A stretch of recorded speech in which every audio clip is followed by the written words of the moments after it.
Hello friends, welcome to study with Kashi. तो friends, आज की इस वीडियो में हम क्लास 12 केमिस्ट्री के चैप्टर नंबर 1 विलियन के लेक्चर नंबर 7 को देखने वाले हैं। इससे पहले वाली वीडियोस में हमने लेक्चर नंबर 1, 2, 3, 4, 5 और 6 कराया हुआ है।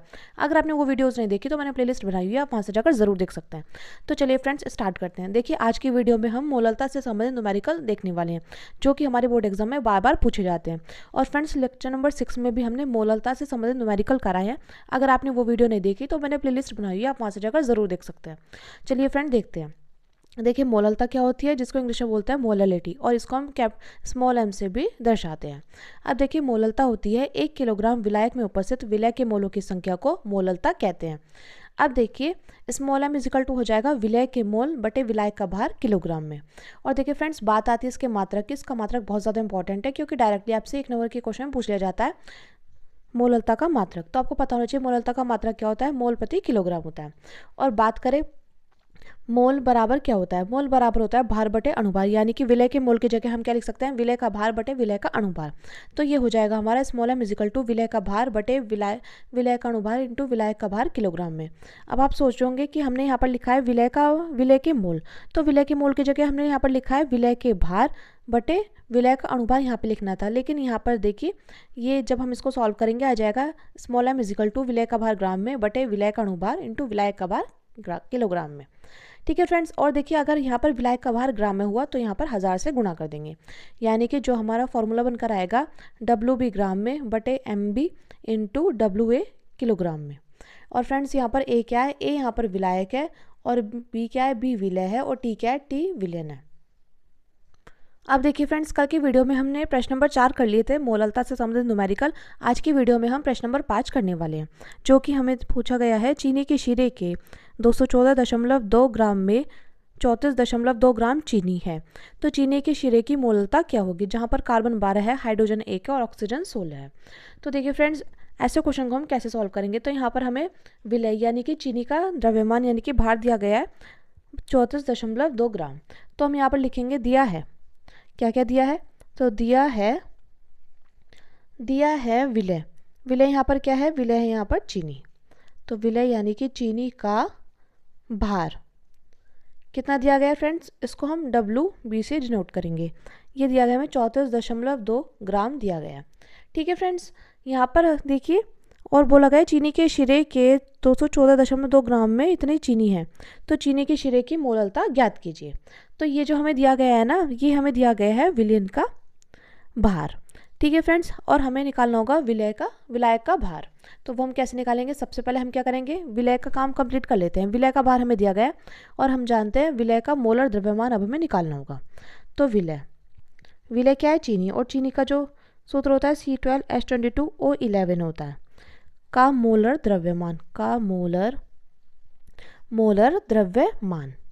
या आप यहाँ पर अणुभार भी लिख सकते थे। देखिए, कार्बन का कितना होता है, 12 होता है, और यहाँ पर 12 ही कार्बन है, तो 12 गुणा 12 प्लस हाइड्रोजन कितना होता है, हाइड्रोजन का 1 होता है, तो यहाँ पर 22 हाइड्रोजन है, तो 22। अब यहाँ पर देखिए, ऑक्सीजन का कितना होता है, 16 होता है, और यहाँ पर 11 ऑक्सीजन है, तो 12 की गुणा अगर हम 12 में करेंगे तो कितना आ जाएगा, और देखिए प्लस 1 गुणा 22 कर देंगे, प्लस 16 गुणा 11 कर देंगे, यानी कि जब हम इस सारे को सॉल्व करेंगे तो आ जाएगा हमारा 342 ग्राम प्रति मोल। ठीक है फ्रेंड्स, मैं उम्मीद करती हूँ आपको इतना अच्छे समझ में आ गया होगा। अब हमें क्या करना है, अब हमें यहाँ पर विलायक का भार निकालना है। तो हम यहाँ पर लिखते हैं विलायक का भार।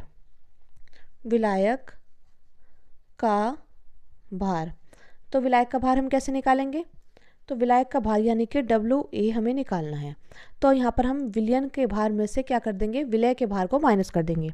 तो विलयन का भार हमें कितना दिया गया है, 214.2 माइनस 34.2 को जब हम माइनस करेंगे तो कितना आ जाएगा, ये आ जाएगा हमारा 180 ग्राम। मैं उम्मीद करती हूँ फ्रेंड्स आपको इतना अच्छे समझ में आ गया होगा। अब हमें क्या निकालना है, हमें निकालनी है चीनी के शीरे की मोललता।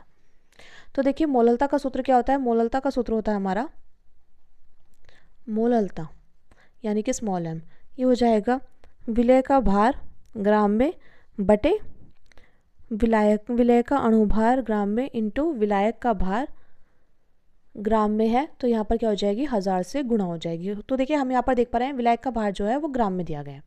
ठीक है फ्रेंड्स, तो देखिए हम यहाँ पर क्या करेंगे, यहाँ पर देखिए अब हम क्या करेंगे, हमारे जो वैल्यूज़ है हम यहाँ पर पुट कर देंगे। तो देखिए हमें निकालिए मोललता। तो स्मॉल m इजिकल टू, देखिए विलय का भार कितना दिया गया था 34.2 ग्राम, और हमारा जो विलय का अणुभार निकल कर आया है यह आया 342 गुणा, अब देखिए विलायक का भार कितना निकल कर आया 180 गुणा 1000। अब देखिए यहाँ पर एक पॉइंट है, तो जब हम ये पॉइंट हटाएंगे और देखिए यहाँ पर नीचे कुछ भी पॉइंट नहीं है, तो यहाँ पर जब हम पॉइंट हटाएंगे तो एक ज़ीरो बढ़ जाएगी, और इस 2 ज़ीरो से ये 2 ज़ीरो कैंसिल हो जाएगी, और इससे ये कैंसिल हो जाएगा। 342 गुणा 342 के 1 में गुणा करेंगे तब आएगा ये, यानी कि 1 से जाएगा। अब देखिए बात आती है यहाँ पर बचा 10, तो 2 पंजे 10, और यहाँ पर 18 बचा, 2 निम 18, यानी कि आ जाएगा 5/9। तो जब हम इसको इससे भाग करेंगे तो फ्रेंड्स कितना आ जाएगा, ये आ जाएगा 0.55। अब देखिए बात आती है मोललता के मात्रक की। तो मोललता का मात्रक क्या होता है, मोल प्रति किलोग्राम, या आप चाहे तो इसको लिख सकते हैं और करके 0.55 स्मॉल m। ठीक है फ्रेंड्स, तो फ्रेंड्स ये हमारा इस क्वेश्चन का फाइनल आंसर निकल कर आ चुका है। मैं उम्मीद करती हूँ फ्रेंड्स आपको ये क्वेश्चन अच्छे समझ में आ गया होगा। अब देखिए फ्रेंड्स अगला क्वेश्चन हमारा, फ्रेंड्स अगला क्वेश्चन कराने से पहले मैं आपको बता दूँ, मैं आपको जितने भी न्यूमेरिकल करा रही हूँ ये आपके बोर्ड एग्जाम में बार बार रिपीट हुए हैं, यानी कि देखिए मैं आपको बिल्कुल सीरियल वाइज से करा रही हूँ। पहले मैंने मोलरता से संबंधित न्यूमेरिकल कराए थे, अब मैं मोलरता से संबंधित न्यूमेरिकल करा रही हूँ, जो कि पिछले 5 वर्षों से, 5 क्या उससे ज़्यादा 6-7 वर्षों से बार बार रिपीट हो रहे हैं। और देखिए हर साल क्या होता है, हर साल 7 पेपर सेट बनते हैं जो कि हर जिले के अलग अलग होते हैं। तो इसलिए आप प्लीज़ चैनल को ज़रूर सब्सक्राइब कर लेना और वीडियो को लाइक शेयर कमेंट करना मत भूलना। अब देखिए फ्रेंड्स हमारा अगला न्यूमेरिकल है। अब देखिए फ्रेंड्स अगला न्यूमेरिकल है प्रश्न नंबर 6। तो इस क्वेश्चन में हमसे बोला गया है ग्लूकोज, यहाँ पर हमें ग्लूकोज का मोलर द्रव्यमान दिया गया है 180 ग्राम प्रति मोल। अगर नहीं भी दिया होता तो हम यहाँ पर निकाल लेते कि 2.82 ग्राम को 30 ग्राम जल में घोला जाता है। तो इस विलयन की मोललता की गणना कीजिए। तो देखिए फ्रेंड्स यहाँ पर जो हमारा ग्लूकोज का भार दिया गया है वो दिया गया है 2.82 ग्राम। तो देखिए हम यहाँ पर लिखेंगे दिया है, क्या दिया है हमें यहाँ पर दिया गया है ग्लूकोज का भार कितना दिया गया है फ्रेंड्स। ग्लूकोज यहाँ पर विलय है तो इसका भार यानी कि WB, ये हमें कितना दिया गया, ये दिया गया 2.82 ग्राम को 30 ग्राम जल में घोला गया, यानी कि ये जो हमें दिया गया है जल का भार दिया गया है, यानी कि जल क्या है यहाँ पर विलायक। तो हम यहाँ पर लिखेंगे सबसे पहले हमें क्या दिया है, ग्लूकोज का मोलर द्रव्यमान भी दिया गया है। तो ग्लूकोज का मोलर द्रव्यमान बोल दीजिए, अणुभार बोल दीजिए, दोनों एक ही बात है। ठीक है फ्रेंड्स, और इसी प्रकार यहाँ पर देखिए या तो बोलेगा भार या द्रव्यमान या आवश्यक मात्रा, तो वो आपका भार ही रहेगा। ठीक है, ये कितना दिया गया है, ये दिया गया है 180 ग्राम प्रति मोल, इसको हम MB से डिनोट करते हैं। ठीक है फ्रेंड्स, अब देखिए यहाँ पर हमें क्या दिया गया है, यहाँ पर हमें जल का भार दिया गया है। तो जल का भार, तो जल क्या है यहाँ पर विलायक है, तो जल का भार यानी कि WA हमें कितना दिया गया है, 30 ग्राम दिया गया है। अब हमें क्या निकालना है, हमें यहाँ पर निकालना है विलयन की मोललता। तो विलयन की मोललता का निकालने का सूत्र होता है हमारा मोललता बराबर विलय का भार ग्राम में बटे विलय का अणुभार ग्राम में इंटू विलायक का भार, अगर यहाँ पर ग्राम में है तो यहाँ पर क्या हो जाएगी 1000 से गुणा हो जाएगी। ठीक है फ्रेंड्स, अब हम क्या करेंगे, अब हम यहाँ पर सूत्र में वैल्यूज़ को पुट कर देंगे। तो विलय का भार की बात करें जो कि ग्लूकोज है 2.82 है। ठीक है, और देखिए विलय का अणुभार की बात करें तो ये हमारे 180 ग्राम प्रति मोल। अब बात करते हैं विलायक के भार की, तो ये दिया गया हमें 30 ग्राम, इंटू में आ जाएगा 1000। तो इस ज़ीरो से ये ज़ीरो कैंसिल, इस ज़ीरो से ये ज़ीरो कैंसिल। ठीक है फ्रेंड्स, ये तो हमने कैंसिल कर दिया। तो फिर यहाँ पर क्या बचेगा, यहाँ देखते हैं हमारा क्या बचेगा। अब देखें यहाँ पर आ रहा है पॉइंट भी, तो इस पॉइंट को जब हम हटाएंगे यहाँ मान लीजिए इस पॉइंट को हमने हटा दिया, तो यहाँ पर क्या आ जाएगा, यहाँ पर आ जाएगी 2 ज़ीरो, क्योंकि 2 डिजिट से पहले पॉइंट है। अब देखिए यहाँ पर एक ज़ीरो और बचती है, इस ज़ीरो से ये ज़ीरो कैंसिल। ठीक है फ्रेंड्स, मैं उम्मीद करती हूँ आपको इतना अच्छे समझ में आ गया होगा। अब देखिए अब हम इसको 3 से काटेंगे, 3 निम 27 और 3 चौक 12, यानी कि आ जाएगा 94 बटे में 180, क्योंकि यहाँ पर एक ज़ीरो रहती है। ठीक है, जब हम इसको इससे काटेंगे तो कितनी बार में जाएगा, ये जाएगा 2 चौक 8, 2 सत्ते 14 और 2 निम 18, ज़ीरो की ज़ीरो, ये आ जाएगा हमारा 47 बटे में 90। तो जब हम इसको इससे भाग करेंगे तो कितना आ जाएगा फ्रेंड्स, ये आ जाएगा 0.522 मोल प्रति किलोग्राम। तो फ्रेंड्स ये हमारा इस क्वेश्चन का फाइनल आंसर निकल कर आ चुका है। मैं उम्मीद करती हूँ फ्रेंड्स आपको ये क्वेश्चन अच्छे समझ में आ गया होगा। अब देखिए फ्रेंड्स हमारा अगला मोस्ट इंपॉर्टेंट क्वेश्चन है। तो देखिए फ्रेंड्स, अगला क्वेश्चन है प्रश्न नंबर 7। इस क्वेश्चन में हमसे बोला गया है 3 ग्राम एसिटिक अम्ल 80 ग्राम बेंजीन में विलीन है, तो विलयन की मोललता है। तो आपको बताना है ऑप्शन नंबर 1, 2, 3, 4 कौन सा सही हो जाएगा। फ्रेंड्स, इस क्वेश्चन का आंसर आप कमेंट कर ज़रूर बताना। यहाँ पर दिया गया है 3 ग्राम एसिटिक अम्ल को 80 ग्राम बेंजीन में विलीन है, तो यानी कि विलय का भार 3 ग्राम दिया गया और विलायक का भार दिया गया 80 ग्राम। तो हम यहाँ पर लिखेंगे विलय। विलय क्या दिया गया है, विलय दिया गया है एसिटिक अम्ल, तो यानी कि CH3COOH का भार, भार बोल दीजिए, द्रव्यमान बोल दीजिए, आवश्यक मात्रा बोल दीजिए, सब कुछ एक ही है, 3 ग्राम दिया गया। अब देखिए बात करते हैं विलय का मोलर द्रव्यमान, जिसको हम अणुभार भी बोल देते हैं। तो विलय का मोलर द्रव्यमान, ठीक है फ्रेंड्स, तो यानी कि MB, ये MB है, ये कितना है ये हम निकालते हैं। हम देखिए यहाँ पर एसिटिक अम्ल दिया गया है, एसिटिक अम्ल क्या है, विलय। तो कार्बन का होता है 12, हाइड्रोजन का होता है 1, लेकिन यहाँ पर 3 हाइड्रोजन है तो 3 गुणा 1 हो जाएगा। कार्बन का 12, ऑक्सीजन का होता है 16, तो 16 + 16 + 1। तो जब हम इस सबको सॉल्व करेंगे तो कितना आ जाएगा फ्रेंड्स, ये आ जाएगा हमारा 60 ग्राम प्रति मोल निकल करके आ जाएगा। अब देखिए विलायक का भार कितना दिया गया है, 80 ग्राम दिया गया है, तो हम यहाँ पर लिखेंगे विलायक का भार कितना दिया गया फ्रेंड्स, ये दिया गया हमें 80 ग्राम। हमें निकालनी है विलयन की मोललता। तो मोललता का जो सूत्र होता है वो होता है मोललता = विलय का भार ग्राम में बटे विलय का अणुभार इंटू विलायक का भार ग्राम में इंटू 1000। अब हम क्या करेंगे, हम ये सूत्र में वैल्यू पुट कर देंगे। तो स्मॉल m = हो जाएगा WB कितना दिया गया है, विलय का भार दिया गया हमें 3 ग्राम बटे विलय का अणुभार कितना 60, और बात करें विलायक का भार की, ये हो जाएगा 80 इंटू में आ जाएगा 1000। तो देखिए यहाँ पर देखिए इस 0 से ये 0 कैंसिल, इस 0 से ये 0 कैंसिल, और कितने बार 3 एकम 3, 3 दूनी 6, और ये कितने बार बचेगा 2 पंजे 10, यानी कि यहाँ पर बचेगा 5/8। कितना बचेगा 5/8। तो जब हम 5/8 को भाग करेंगे, 5 को 8 से भाग करेंगे, आ जाएगा 0.625 मोल प्रति किलोग्राम। या फ्रेंड्स आप चाहे तो इसका लिख सकते हैं 0.625 स्मॉल m। तो फ्रेंड्स मैं उम्मीद करती हूँ आपको अच्छे समझ में आ गया होगा। और देखिए फ्रेंड्स, अगर आपने यहाँ पर इसका मात्रक नहीं लिखा तो आपके नंबर यहीं पर कट हो जाएंगे, क्योंकि मोस्ट इंपॉर्टेंट है। क्योंकि देखिए मात्रक आपको पता होना चाहिए, जो कि आपसे डायरेक्टली 1 मार्क्स के क्वेश्चन में पूछा जाता है, और मात्रक के बिना आपका ये आंसर गलत हो जाएगा, यानी कि आपको मिलेंगे यहाँ पर आधे नंबर, अगर आपने बस इतना कर दिया तो। ठीक है फ्रेंड्स, मैं उम्मीद करती हूँ आपको इतना अच्छे समझ में आ गया होगा। आप चेक करते हैं हमारा कौन सा ऑप्शन बिल्कुल सही हो जाएगा। तो 0.625 मोल प्रति किलोग्राम, यानी कि सेकंड ऑप्शन बिल्कुल सही हो जाएगा। तो मैं उम्मीद करती हूँ आपने कमेंट में बता दिया होगा कि आपका कौन सा आंसर है ये। अब देखिए फ्रेंड्स, हमारा अगला क्वेश्चन है। अब देखिए फ्रेंड्स, ये है प्रश्न नंबर 8। तो ये क्वेश्चन आपसे डायरेक्टली 3 मार्क्स और कभी कभी 5 मार्क्स में पूछा गया है, जो कि मोस्ट इंपॉर्टेंट है। आप इस पर स्टार लगा लीजिएगा। तो देखिए क्वेश्चन में हमसे बोला गया है बेंजीन के एक विलयन में I2 घुली है, यानी कि आयोडीन घुली है। तो विलयन में I2 का मोल प्रभाव यहाँ पर दिया गया है, हमें विलयन की मोललता ज्ञात करनी है। तो देखिए यहाँ पर हमें क्या दिया गया है, तो देखिए सबसे पहले हम समझते हैं बेंजीन के एक विलयन में I2 घुली है। तो विलयन में I2 का मोल प्रभाव जो 0.25 है, तो विलयन की मोललता ज्ञात कीजिए।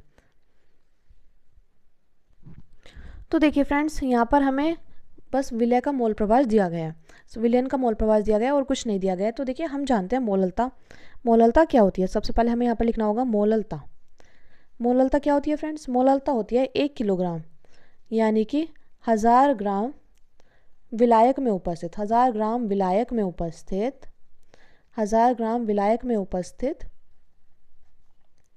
विलय के मोलों की संख्या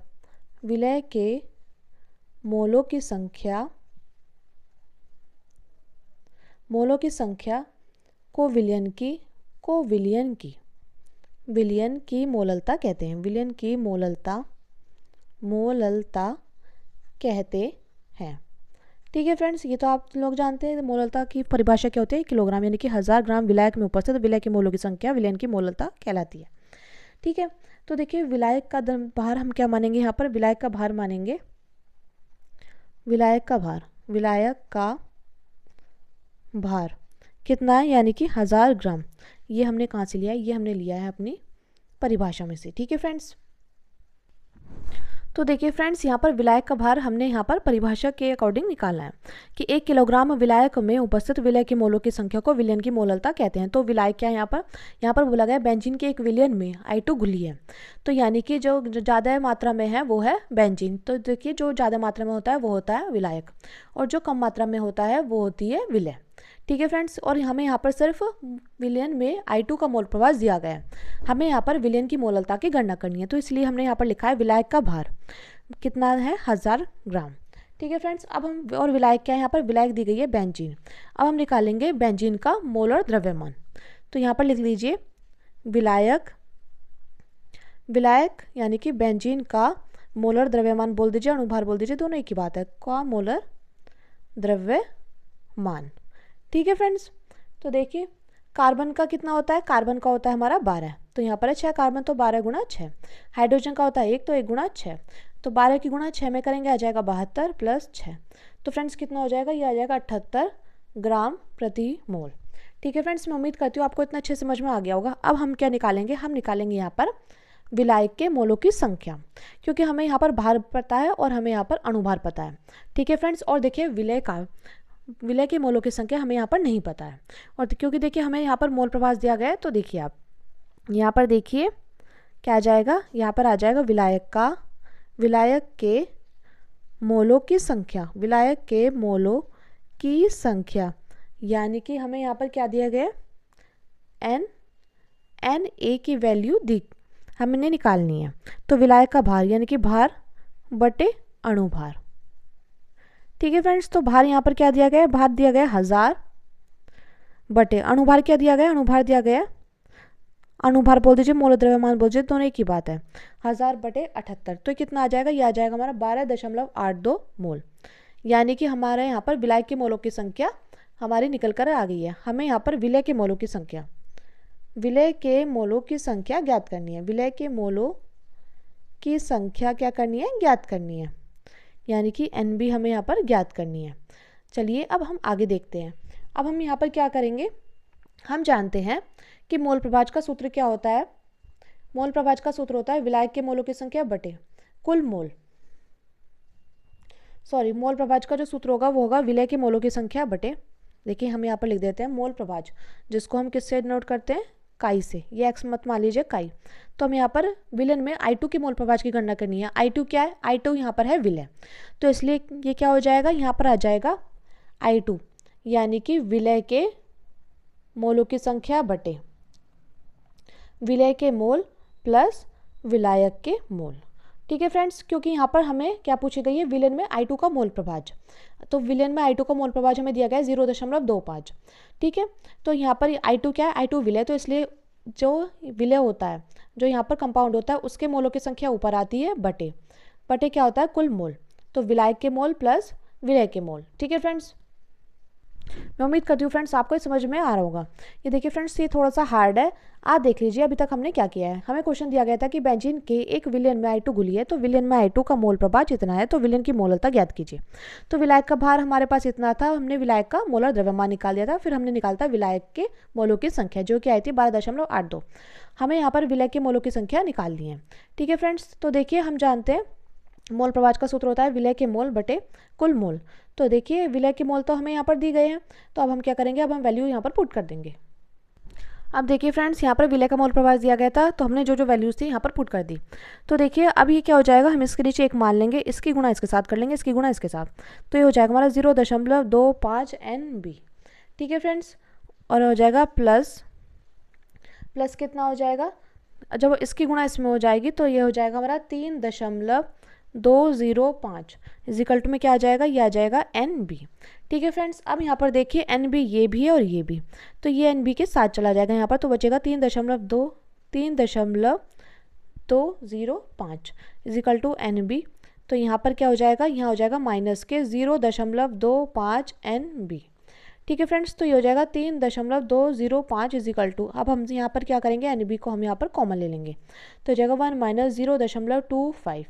ठीक है फ्रेंड्स, तो एक में से अगर ये जाएगा कितना बचेगा, ये बचेगा हमारा 0.75 NB, और ये हमारा 3.205। अब देखिए यहाँ पर क्या होएगा, यहाँ पर आ जाएगा 75 NB इजिकल टू 3.205। तो ये क्या चला जाएगा, ये इसके साथ भाग में चला जाएगा क्योंकि इसके साथ यहाँ पर गुणा में, तो 3.205 बटे में आ जाएगा 0.75। ठीक है फ्रेंड्स, तो ये इससे कितनी बार में जाएगा, ये जाएगा 4.27, यानी कि जो विलय के मोलों की संख्या यहाँ पर निकल कर आ गई है NB 4.27 मोल।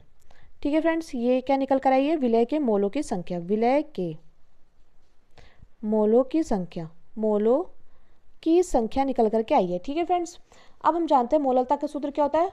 मोललता का सूत्र होता है हमारा, मोललता यानी कि स्मॉल m, विलय के मोलों की संख्या, विलय के मोलों की संख्या बटे विलायक का भार किलोग्राम में। तो हमें यहाँ पर विलायक का जो भार दिया गया है वो किस में दिया गया है, तो विलायक का भार, यहाँ पर विलायक का द्रव्यमान या भार कितना हो जाएगा, तो विलायक का भार यानी कि WA, तो विलायक का भार 1 किलोग्राम है।